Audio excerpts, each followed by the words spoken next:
Should I apologize for the redundancy in advance? I don't know. Sorry, not sorry, I guess. Shrimp again. Just had a few of these jumbos left in the freezer, and something hit me today. And I was like, of all the shrimp dishes we've done, well, there's plenty more to do. Shrimp and grits, shrimp bisque, we haven't done any of those. But we've done risotto, we've done pasta with shrimp, quesadilla, you name it, tacos. But one thing that hit me, and I'll tell you why when we go over to the board in a minute, why I thought of it. When I was a kid, my dad loved to take the family out to dinner.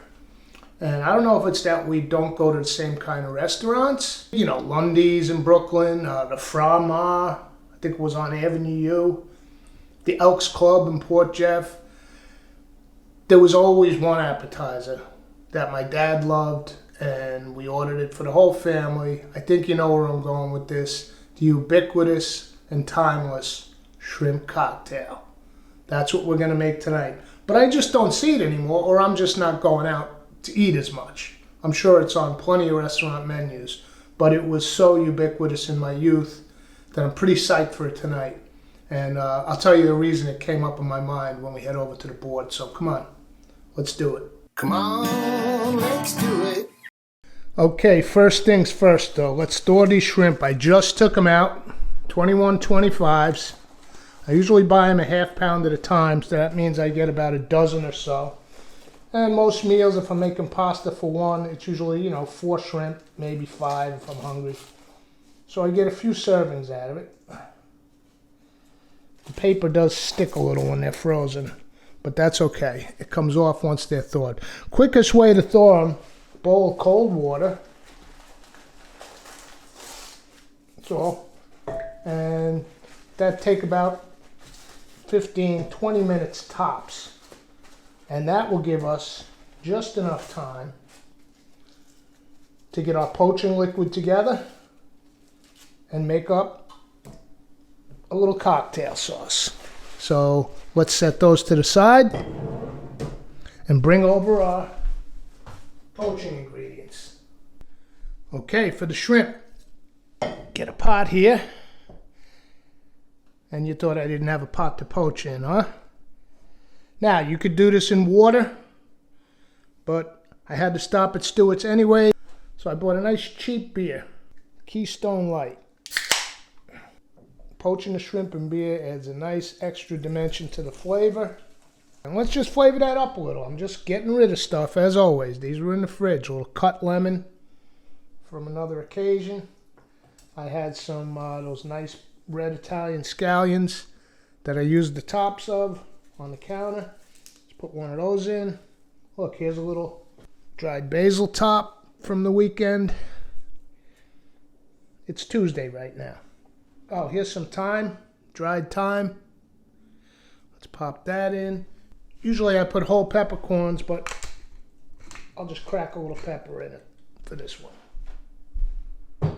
And of course a little salt to mimic the water they came from. Okay, beer, lemon, scallion, got a little basil in there, some black pepper, and some thyme.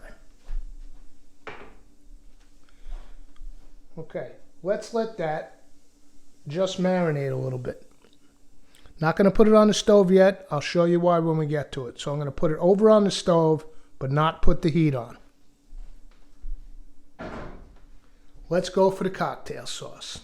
And this is where I'll tell you how the whole idea came into my head. Had a burger fest a few weeks ago. Some leftover homemade ketchup. Stuff can't be beat. I rarely buy ketchup. Of course, you could do this with, your Heinz. But this is homemade ketchup. Brown sugar. Tomatoes in the can, just incredible. Worcestershire, vinegar. So we start with the ketchup. Add some horseradish. I'm just doing this by eye and by taste. I've had so much cocktail sauce in my life. I don't think I have to worry about measurements too much. A little bit of Worcestershire. A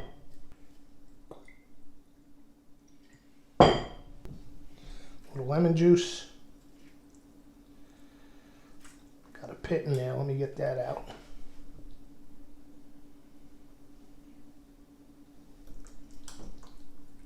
Now what I like to do is taste along the way.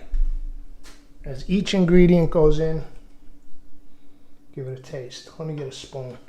There we go. Oh, it's coming together already. Homemade ketchup, horseradish, which I'm going to beef up just a tad because I like it. A little more Worcestershire as we go. A little Frank's Hot.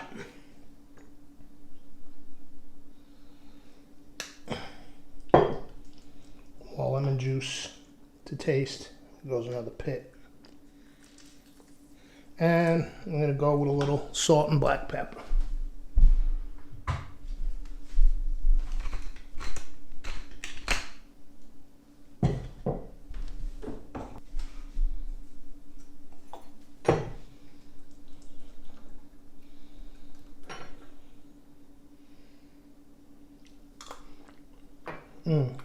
Oh, that's beautiful.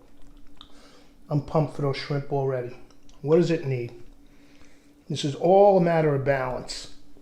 It's still pretty ketchupy. That was a good amount of ketchup in there. You know what? It's got the lemon juice, but I'm feeling just a little bit of white wine vinegar. Just feeling it.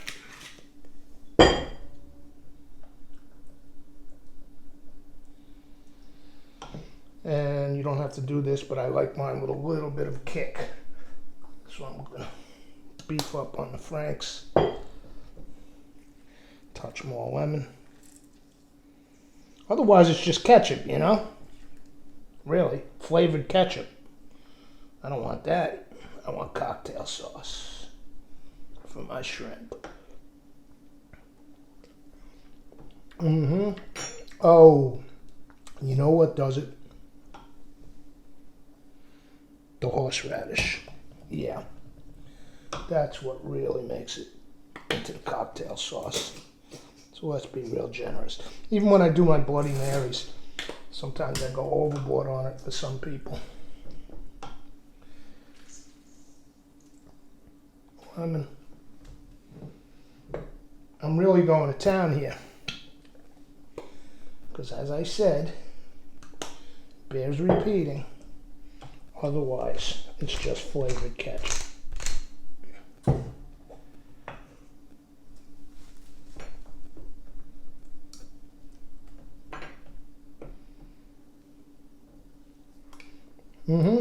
There we go.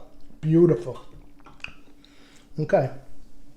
What I'm going to do, for serving purposes, because I like it ice cold, so I'm going to fill this little ramekin. And I'm actually going to pop that in the freezer while we get the shrimp into the water. So I will now see you over at the stove. Come on, let's do it. Come on, let's do it. All right. I said meet me at the stove, and here I am at the sink. I know it. But I forgot what I want to do is we are going to boil these or poach in the shell. But what I like to do is, now I couldn't find my scissors, so I'm using this serrated knife. I've done 1 million shrimp in my life. So I would just say be careful if you're doing something like this. You don't want to slip. If you're worried about it, do it like this. This is how I shuck my oysters, all right? And I'm not worried about taking the vein out now. I'm just worried about getting that shell cut, all right? Because we're going to give these a quick poach in the shell. Keep some flavor and also keep them nice and juicy. So I'm just splitting the shell. I mean, you could clean it out, but just as easy to do afterwards because we are going to shell them. Another way to do it is like so. Just come straight up. Just want to get that shell slit. All right, I'll finish these up and then I'll see you at the sink. Now, here's the reason I said I wasn't going to turn the stove on yet under my water. I'm taking some of these veins out, but it's easier to clean once you're done. I ran my thumb through a bunch of them. I'm putting the shrimp in the cold liquid. This is a nice little technique I learned many years ago. What it does is it poaches the shrimp nice and gently, and they don't dry out. They're still nice and juicy. So, cold liquid, my flavored beer. On goes flame to high. And we're just going to wait till that water comes just under the boil. Those shrimp should be pink. I'll turn it off. We let them sit 2-3 minutes. Perfect shrimp every time. So I'll see you in a few minutes when that water comes up. Okay, have a look. It's been less than 5 minutes, maybe 3-4 minutes. The aroma is just delightful coming out of this pot. You can see the shrimp were already pink. So the water is just starting to bubble. So it's coming to boiling temperature. What I'm going to do now is turn off the heat. Let them sit for about 1 or 2 minutes. And then next to the pot here, I cleaned my bowl. I've got a fresh pot of cold water. Fresh bowl. So just let these sit for a minute.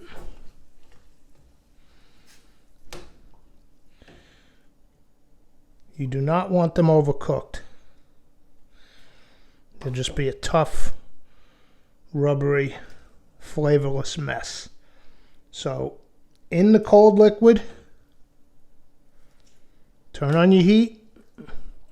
Water starts to boil. The color is all you need to know about. Look at that white inside, pink. They'll tell you when they're ready.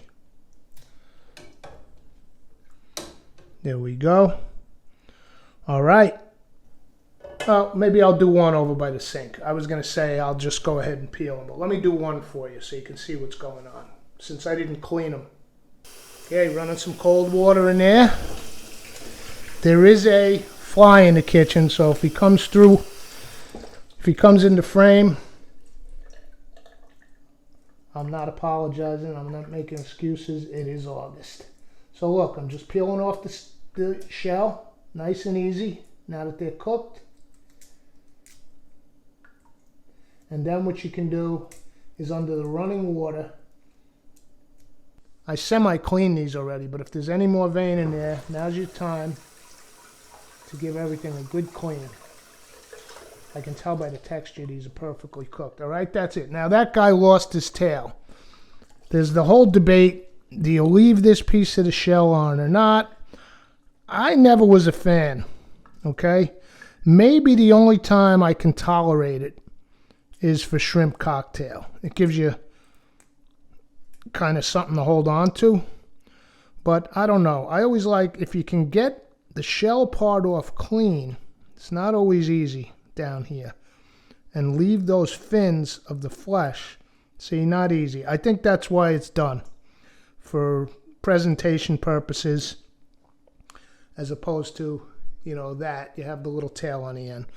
But I'm going to take them all off now that 2 of them are off, to be uniform with my own presentation. And of course I was doing that all probably off camera, because that's what I do. But here's another one, and you'll see this one, I didn't get all the vein, so this is a good one to do on camera. Get the shell off, and you'll see little bits of vein that I didn't get. So you just give it a good rinse, get your thumb in there, get them real clean. Now there's a good one. See, it still has a little piece of the tail without the shell. All right, I'll finish them up, and then we'll be plating. All right, let's do this. Nobody more psyched than me right now. Here's our shrimp, chilled down. Now, I'm sure you've had this plenty of times, as I have, and you've seen it. I think, as far as presentation goes, there's probably as many different ways to serve this as there are restaurants that serve it. I'm sure you've seen the old martini glass filled with cocktail sauce with them around the side. But I'm going to do it like so. I love these bowls. A gift from a frequent house guest. Thank you. I did break one. Sorry about that. I got the old blender out. Crushed some ice. So let's do the crushed ice. Get the big pieces out that didn't crush. And if you recall, I had placed my cocktail sauce in the freezer. So let's get that. Center that right in.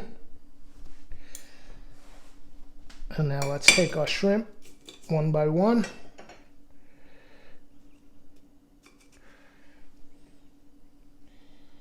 Place them on the ice like so. Now, I'm going to eat this in about 5 seconds. But here's the thing. I don't care if you're with your family, you have guests, or you're by yourself.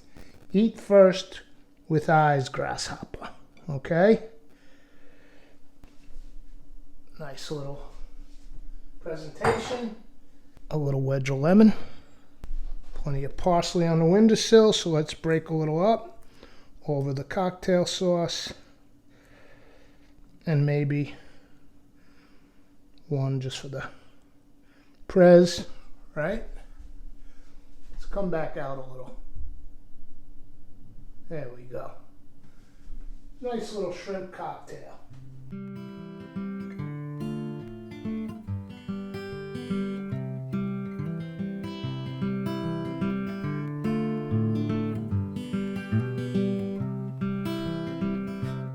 Shrimp cocktail fork.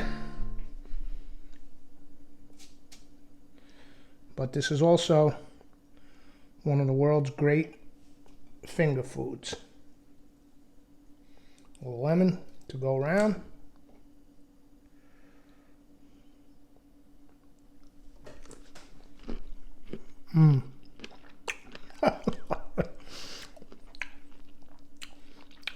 Oh man. I'm 10 years old in Brooklyn. You know, it's funny. I do a fair amount of entertaining here, and I have yet to serve this as an appetizer. Well, the next gathering, I know what I'm doing.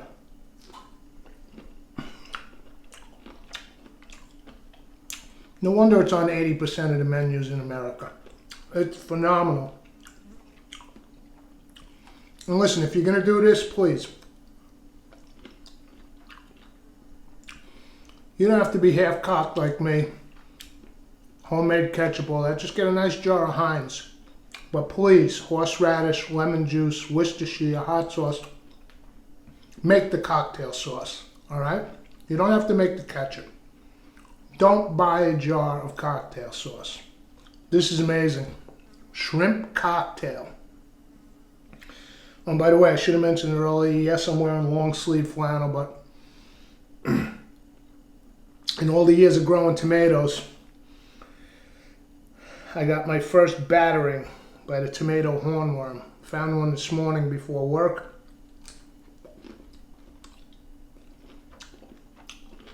Took a good chunk out of a few nice sized brandywines.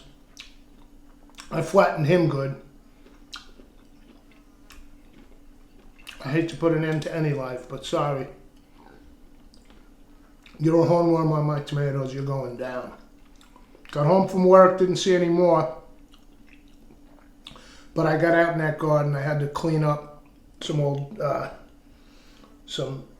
diseased leaves at the bottom of the tomato plants, this, that, and the other, and the mosquitoes are brutal this year. So, yes, flannel in August. You do what you gotta do. Anyway, enough rambling. I have 3 more shrimp left. We'll see you for the next episode. Come on, let's do it.